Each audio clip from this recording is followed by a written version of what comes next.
You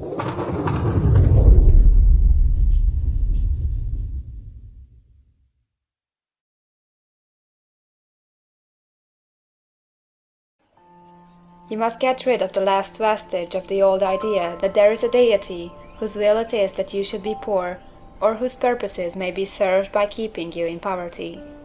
The intelligent substance which is all, and in all, and which lives in all, and lives in you, is a consciously living substance.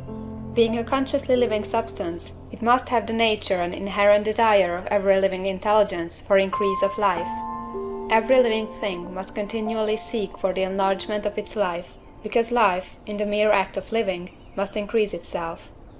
A seed, dropped into the ground, springs into activity, and in the act of living produces 100 more seeds. Life, by living, multiplies itself. It is forever becoming more. It must do so if it continues to be at all. Intelligence is under the same necessity for continuous increase.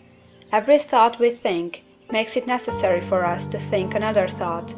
Consciousness is continually expanding. Every fact we learn leads us to the learning of another fact. Knowledge is continually increasing. Every talent we cultivate brings to the mind the desire to cultivate another talent. We are subject to the urge of life, seeking expression, which ever drives us on to know more, to do more, and to be more. In order to know more, do more, and be more, we must have more. We must have things to use, for we learn, and do, and become, only by using things. We must get rich, so that we can live more. The desire for riches is simply the capacity for larger life seeking fulfillment. Every desire is the effort of an unexpressed possibility to come into action. It is power seeking to manifest which causes desire.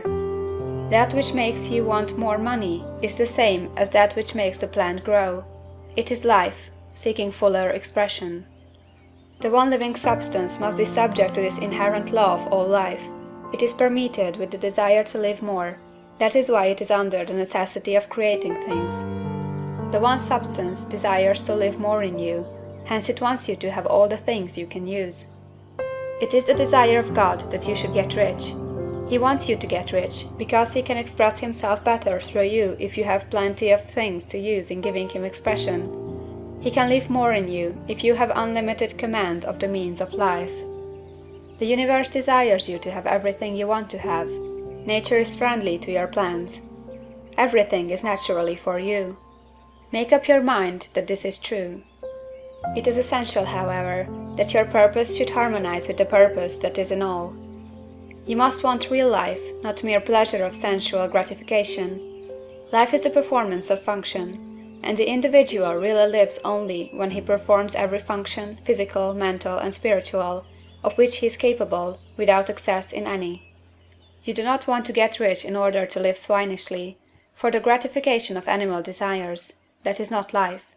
But the performance of every physical function is a part of life, and no one lives completely who denies the impulses of the body a normal and healthful expression. You do not want to get rich solely to enjoy mental pleasures, to get knowledge, to gratify ambition, to outshine others, to be famous. All these are a legitimate part of life, but the man who lives for the pleasures of the intellect alone will only have a partial life, and he will never be satisfied with his lot. You do not want to get rich solely for the good of others, to lose yourself for the salvation of mankind, to experience the joys of philanthropy and sacrifice. The joys of the soul are only a part of life, and they are no better nor nobler than any other part. You want to get rich in order that you may eat, drink, and be merry when it is time to do these things, in order that you may surround yourself with beautiful things, see distant lands, feed your mind, and develop your intellect, in order that you may love man and do kind things, and be able to play a good part in helping the world to find truth. But remember that extreme altruism is no better nor nobler than extreme selfishness. Both are mistakes. Get rid of the idea that God wants you to sacrifice yourself for others, and that you can secure His favor by doing so. God requires nothing of the kind. What He wants you is that you should make the most of yourself and for others. And you can help others more by making the most of yourself than in any other way. You can make the most of yourself only by getting rich. So it is right and praiseworthy that you should give your first and best thought to the work of acquiring wealth.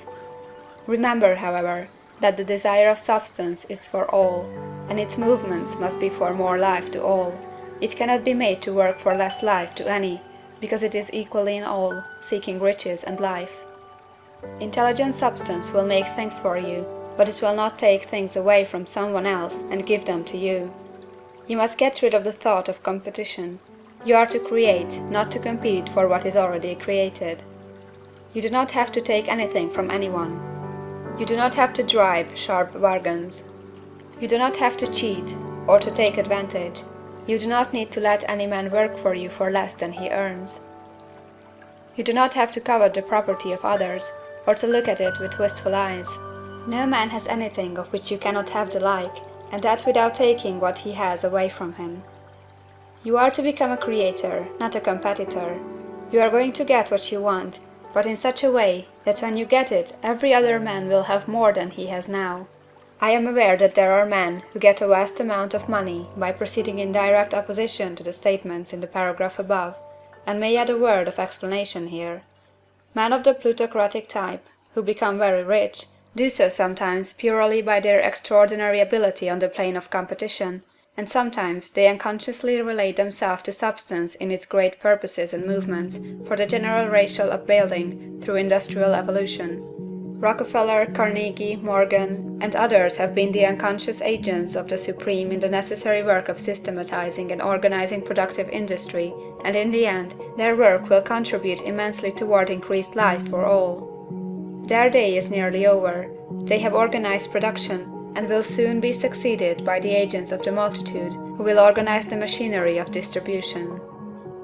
The multimillionaires are like the monster reptiles of the prehistoric eras. They play a necessary part in the evolutionary process, but the same power which produced them will dispose of them.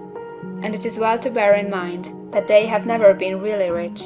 A record of the private lives of most of this class will show that they have really been the most abject and wretched of the poor. Riches secured on the competitive plane are never satisfactory and permanent. They are yours today and another's tomorrow. Remember, if you are to become rich in a scientific and certain way, you must rise entirely out of the competitive thought. You must never think for a moment that the supply is limited. Just as soon as you begin to think that all the money is being cornered and controlled by bankers and others, and that you must exert yourself to get laws passed to stop this process and so on, in that moment you drop into the competitive mind, and your power to cause creation is gone for the time being, and what is worse, you will probably arrest the creative movements you have already instituted. Know that there are countless millions of dollars worth of gold in the mountains of the earth, not yet brought to light, and know that if there were not, more would be created from thinking substance to supply your needs. Know that the money you need will come, even if it is necessary for 1,000 men to be led to the discovery of new gold mines tomorrow. Never look at the visible supply, look always at the limitless riches in formless substance, and know that they are coming to you as fast as you can receive and use them. Nobody, by cornering the visible supply, can prevent you from getting what is yours. So never allow yourself to think for an instant that all the best building spots will be taken before you get ready to build your house, unless you hurry. Never worry about the trust and combines, and get anxious for fear they will soon come to own the whole earth. Never get afraid that you will lose what you want because some other person beats you to it. That cannot possibly happen. You are not seeking anything that is possessed by anybody else. You are causing what you want to be created from formless substance, and the supply is without limits. Stick to the formulated statement. There is a thinking stuff from which all things are made, and which, in its original state, permeates, penetrates, and fills the interspaces of the universe. A thought, in this substance, produces the thing that is imaged by the thought. Man can form things in his thought, and, by impressing his thought upon formless substance, can cause the thing he thinks about to be created.